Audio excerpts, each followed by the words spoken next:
Welcome to our web exclusive. I'm Mike Montecalvo, along with Eyewitness News Analyst Lt. General Reginald Centracchio. General, obviously the story that everyone across the nation, including here in Rhode Island, is looking at is what's going on in Baltimore with the riots that have taken place. Your thoughts when you first saw this happening? You know, obviously when you first see it, you say, okay, this is going to be something more significant than a few people protesting out there, especially when you start to see stones being thrown and buildings to some extent being compromised by looters. And then when you start to see fires, then you know it's well beyond just a protest. Freddie Gray died in police custody. This is what the protests are taking place. There are ways to protest. Obviously, this is not the way. How do we change the culture of this? You know, it needs to be a matter of education. You know, and one of the things, I'm not sure we're going to get to it later on, but one of the things that really impressed me was having a mother really try to discipline one of her kids who was part of that protest. He probably didn't really realize the significance other than being part of it. She, on the other hand, took him by the neck and got him out of there. That's the kind of education that needs to take place, I think, at the family unit if you can, and certainly at the schools, that, you know, protesting is allegedly part of the First Amendment, but when it goes beyond that, then you lose that ability to be able to voice what you're really concerned about. And when you start looting and you're breaking the law, that's a totally different story. And the video that the general is talking about is the mother. It's gone all across the country now, of her taking her son aside, so to speak, in a nice way. But if you look at this, the National Guard was activated in Baltimore. They have over 1,000 troops down there. Who makes that decision that, hey, we need some help here? Normally it's made as a matter of the local police saying we're beyond our capability, and you go to the state police and they say, okay, we're beyond our capability. Keeping in mind the rest of the state needs to be policed also.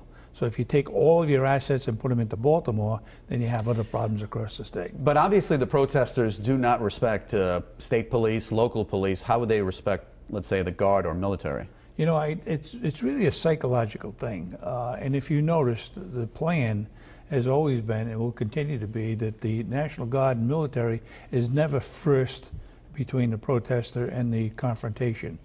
Because that's the way the whole Constitution is based upon, making sure that law enforcement, civilian law enforcement, is always the lead agency, and that the Guard or military in general would be in a support role to that particular activity or that event.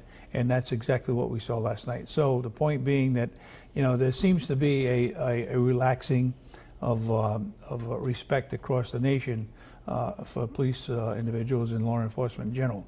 But there still seems to be respect for the military in general. And I'm not sure why, other than maybe they realize that these kids have put themselves in danger every single day of their lives. No Rhode Island troops are down in Baltimore, but they've been deployed. They were helping out with Katrina several years ago. They have. We sent one of our MP companies to the stadium there, and their job was to ensure physical security, logistics, communications, and they did a fine job.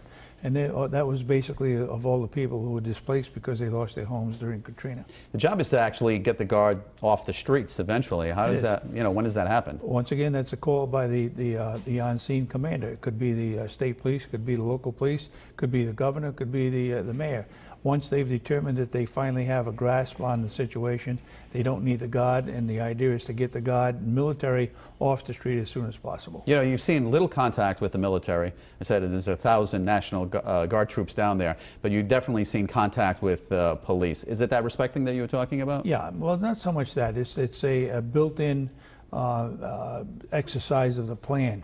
You want to make sure that civil authority, law enforcement, civil authority is first on the contact with any confrontation, and then you have a backup with the National Guard to be able to fill in where there's some of a void between the actual police officer and the protesters. We have about 30 seconds left, General. What needs to be done on the local level with the police departments, as we've seen what's happened around the country? I think if they take Rhode Island, specifically Colonel Perry, specifically Colonel O'Donnell, Chief Clements, if they take what they're doing now and apply it across the nation, we'd be much better off, because they have direct communications. They have everybody of any consequence as part of the conversation. All right, General, as always, thank you for your thoughts, and thanks for watching.